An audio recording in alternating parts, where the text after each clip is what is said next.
coronavirus, le thème de la chronique cette semaine de PSK Pape Samba Kane. Les crises, et cette pandémie du coronavirus en est une de bien sévère, ont ceci de particulier qu'elle révèle ce qu'il y a de meilleur et de pire chez les êtres humains. Cela dépend de l'attitude que chacun ou les groupes adoptent face à elle, de nos élans de solidarité ou de nos replis égoïstes et de nos peurs irraisonnées. L'irruption du virus dans notre pays nous a révélé du meilleur comme du pire chez nous. Et pour dire vrai, j'ai personnellement noté plus de mauvais que de bons dans nos actes et paroles. Et je ne parle pas des actions ni des autorités étatiques, ni des personnels de santé, de sécurité et autres, pris dans l'urgence et une frayeur bien compréhensible. Encore moins des groupes religieux et organisations assimilables dans les retards apparemment pris à appréhender la réelle gravité de la situation.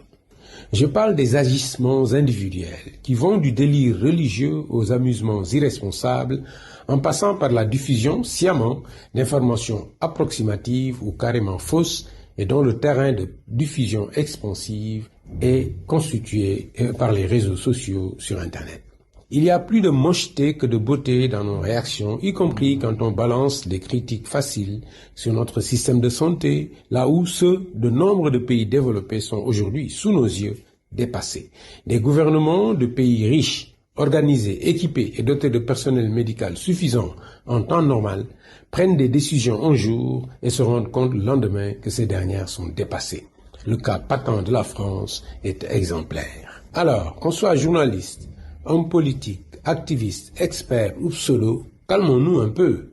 Où l'humanité, comme face à Ebola, au sida ou plus loin à la peste, vient à bout du coronavirus et arrive à le contenir, et très vite, ainsi tout le monde reprendra ses combats essentiels ou dérisoires là où il les avait confinés, ou bien alors, notre chère humanité aura rencontré son tombeur qui va avoir raison d'elle pour mettre fin à ces abus de toutes sortes, scientifiques et climatiques. Ce qui réduirait à rien nos grands combats, souvent portés par nos petites ambitions.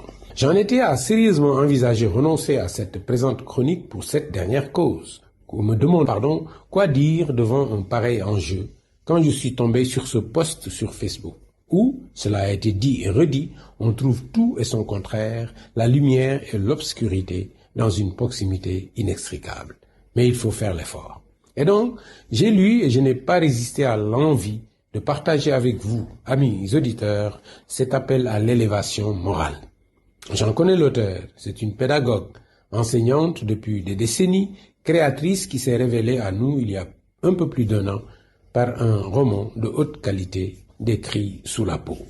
Cette personne de grande sensibilité et de très bonne volonté nous propose ce qui suit face à cette crise majeure. Sans crainte d'être long, je la cite.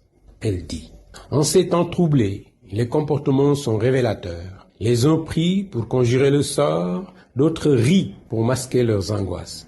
Les uns conseillent et préviennent sans relâche, d'autres préconisent le sauve-qui-peut, général. Les autres pillent jusqu'à l'écœurement les magasins, d'autres s'en remettent à Dieu. Chacun fait comme il peut, à la hauteur de ses moyens intellectuels et financiers. Dans cette crise sans précédent, il y a matière à réflexion pour tous. Il y a moyen de creuser en ses profondeurs pour trouver la hauteur indispensable. Dans ce confinement forcé, il y a moyen de ne pas se trouver emprisonné, bien au contraire. N'est-ce pas le moment de retrouver notre humanité perdue? N'est-il pas temps de pratiquer au propre et non plus au figuré une solidarité salvatrice pour tous?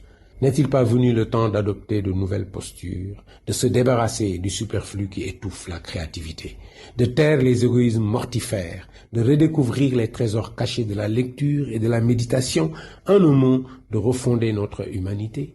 Sans pompe mais avec gravité, il est temps d'expliquer à nos enfants la naissance d'un nouveau monde qui suit la mort de l'ancien. La nécessité de préserver et de faire croître ce bébé en tenant compte de nos erreurs passées. Je suis sûr de la beauté du jour qui se lèvera quand les paupières de la nuit actuelle se fermeront. Sûr que le chaos est une leçon et que les beautés du monde sont là, tout près, pour nous, pourvu que nous taisions nos freins au profit de nos moteurs. Fin de citation. Et pardon Fatimata Diallo, Madame Ba, pour avoir écorché, j'en suis sûr, ta légendaire modestie. Chronique de Pape Samba Kane.